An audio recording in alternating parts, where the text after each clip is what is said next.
Hey, what's happening, guys? Welcome back. It's Aaron. Let's see if I could do this without getting my tripod knocked over by one of the dogs. They're lurking.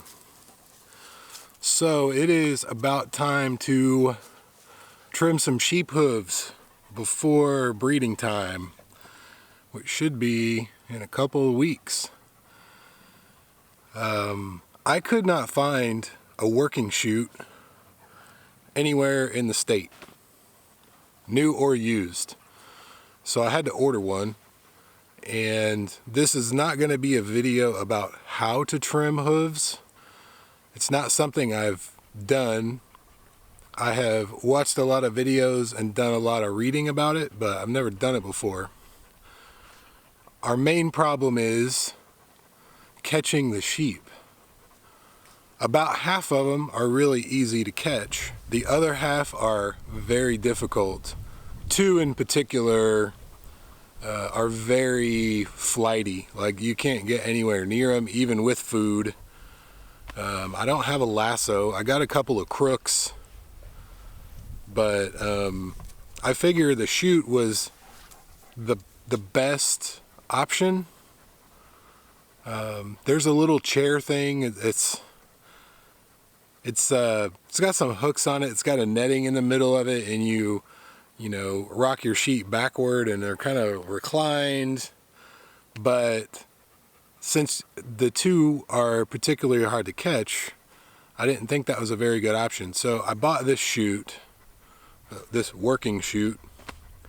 I'm going to show it to you in just a second, but it was $599 plus $150 shipping to a freight depot, and then I had to go pick it up. I think it's about $80 more to have it delivered to your residence, your farm, your ranch, whatever. And it's palletized, so you have to have a forklift or at least two people to get it off the truck. The thing really isn't that heavy. It's just big and awkward. I moved it out here from the barn with a dolly, so it's not too bad. But the other one I was looking at, it was a Goat Master working chute it's got like a ramp, and it's elevated 16 or so inches off the ground. But that thing was like $1,350 plus delivery, and it's been an expensive year. So I'm trying to save wherever we can. So let's take a look at this thing, and then we'll talk about my strategy for getting the sheep into it. All right, so there it is. It's red. We got to pick the color. It came from Northeast Gate Company, which is actually only about 2 hours away. I didn't know that when I ordered it. I don't know if you can buy direct from them, so I went through, I don't know, some other ranch that's got baby doll sheep. They sell these. So it doesn't have an auto headgate catch thing. They're just manual, right? So you move it, put your pin in.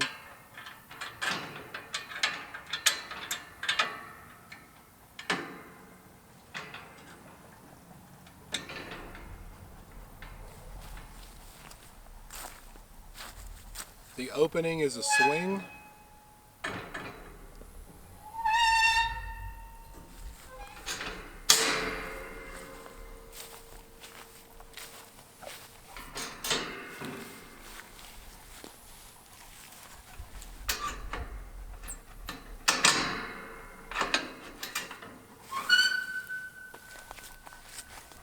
So the whole idea with these things is, if you got a bunch of sheep and you've got a chute and like a sweep tub, stuff like that set up, you run them through and trap them, and then you can check hooves, give shots, whatever else you need to do.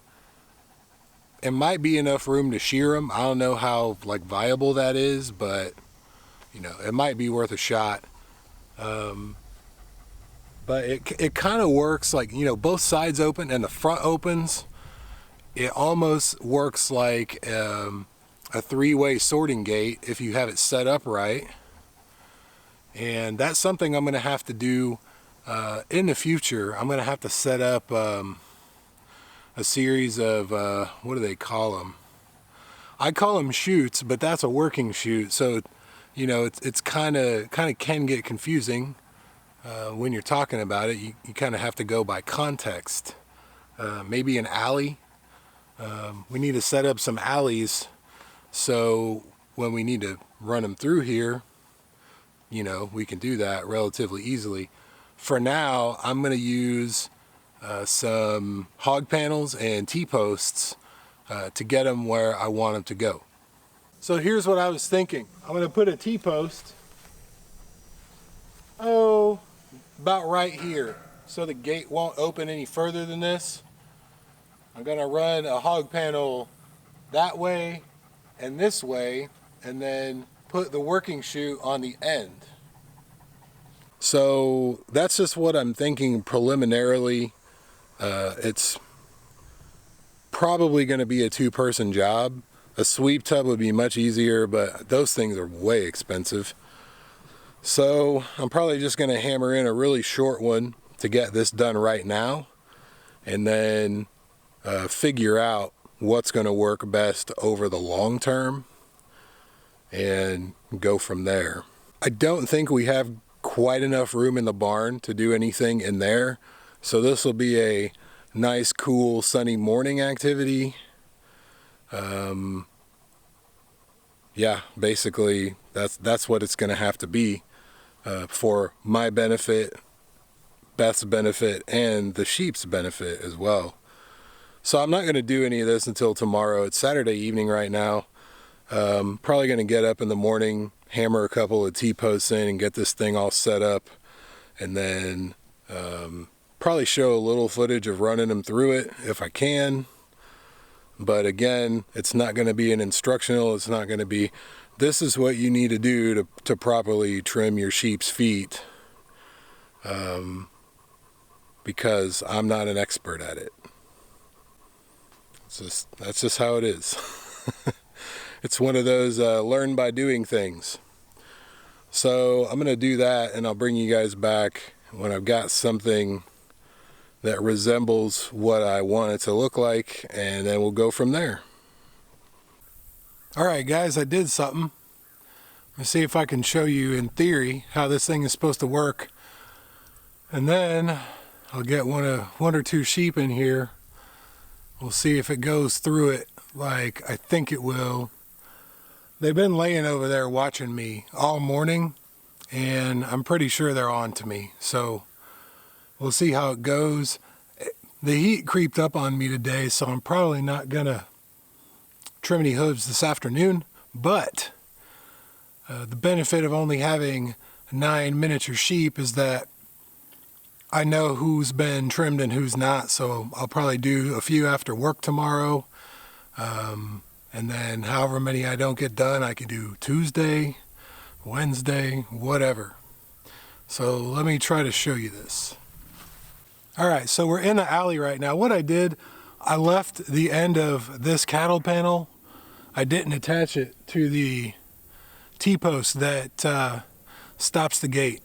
So what I do is open the gate,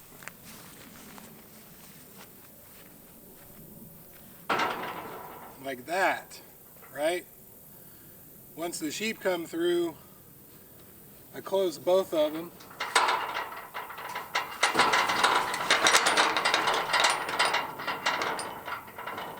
Just like that.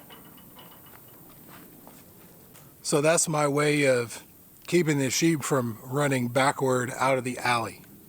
Since this is just a temporary thing, I think it'll work okay. So hopefully that makes sense.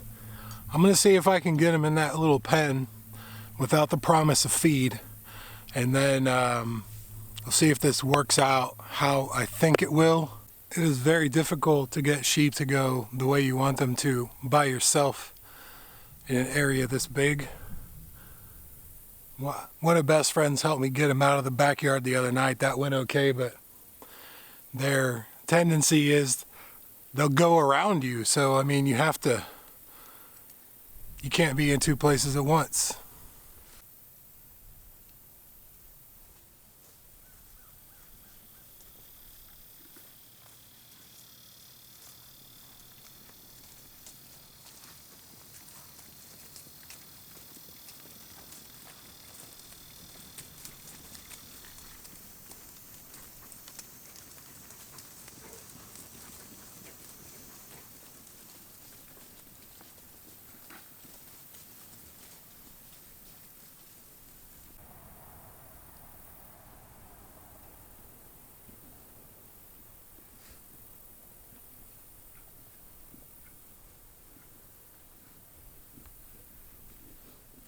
I feel kind of bad about that. I had to play dirty, but they need to eat today anyway, so I'll let them finish.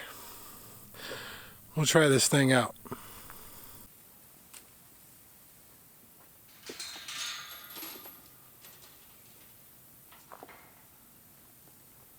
Who wants to go first?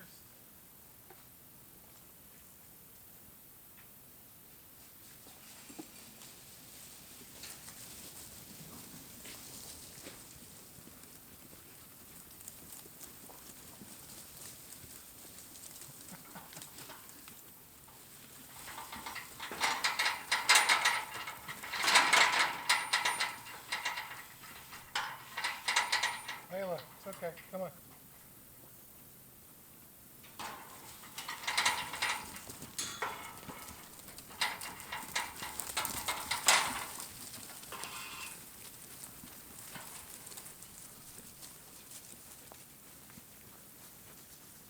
Who wants to go first?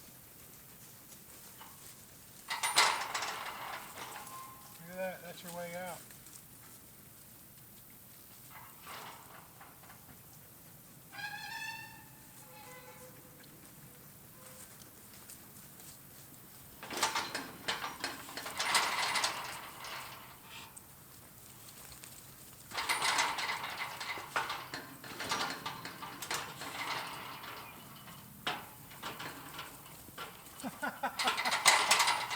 You're pretty good.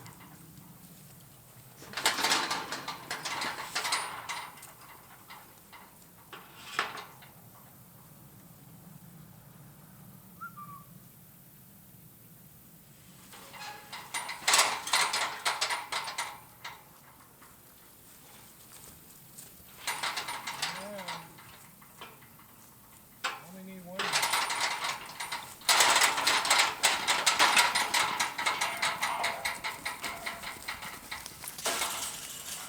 Well, it was worth a shot.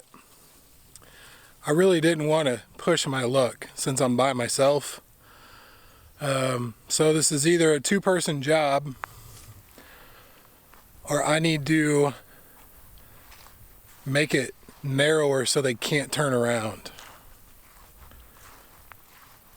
They can turn around in a pretty small area though, so